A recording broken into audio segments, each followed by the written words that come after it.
Welcome to week 33 of 2012, a year with Mya-Moe Unscripted. And this week I'm gonna talk about a subject that applies both to playing of music and building of musical instruments and a whole lot of other things in life. And I call it, to go fast, slow down. And I was reminded of this. I was talking to Aaron's wife, Nicole, this week, and she's making up some string sets for us. And she said, I just don't know that I'm going fast enough. I think I need to go faster. And we talked about how you achieve that speed. And it really is by becoming more efficient. If you think about, oh, I just like to speed up, often that results in more mistakes or getting nervous or just not operating at your best. I'm reminded of this when I was taking drum lessons a while back. And my instructor said to me with this piece of music, he said, go as slow as you have to go so that you can get everything perfect, in the perfect timing and rhythm. He said, even if it is just painfully slow, go as slow as you have to. Reinforce that muscle memory and you will find that speeding up is quite easy. He was exactly right. It was amazing. Once I got that piece ingrained into my muscle memory, speeding up was like pressing an accelerator. It was just very natural. The reason for this is the difference between our conscious mind and our subconscious mind. Our conscious mind is very capable, it's very fast, but it can only think about one thing at a time.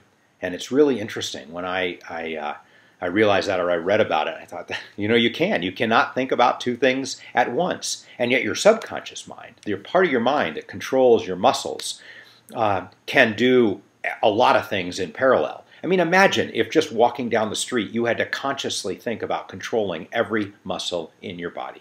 You would never be able to take a single step.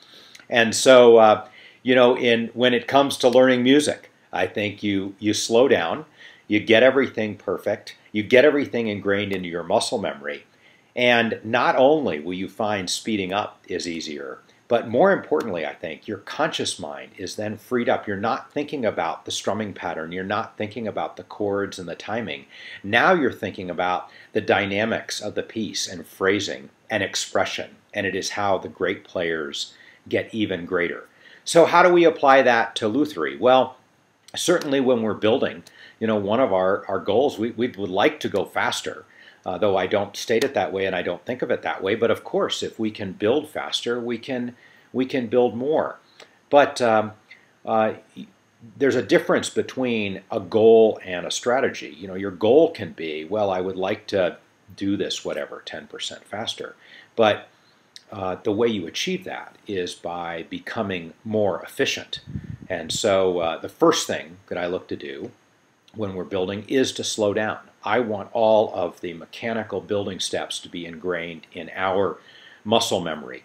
And only when that happens can we free up our conscious mind to be thinking about the higher level, which to me is how does that wood sound and how does it feel and how is this instrument different from the last.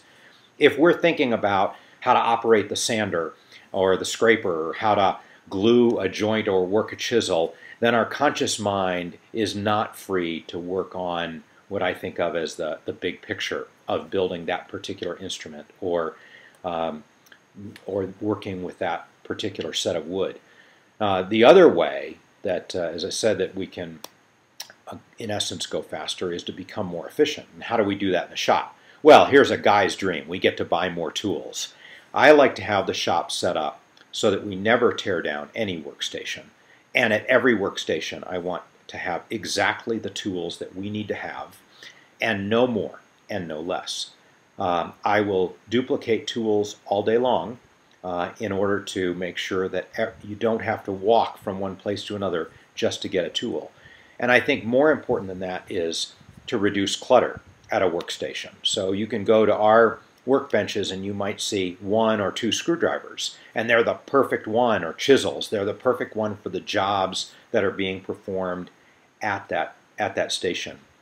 We also need to understand where we can group together parts, where it makes sense to do 100 braces all at the same time when you're roughing them out. And yet when it comes to shaping the neck, what makes sense is to do one at a time. Every day we go to the shop, Aaron and I hand shape a neck, and that is just reinforcing the muscle memory every day. And it's only by doing that that we can become more efficient. So I think in a future week I'm going to do a corollary video, and I'm going to talk about, to make money you have to spend money, which I find in business is absolutely true, and another interesting twist. So look for that later in the year, and I will see you next week. Bye-bye.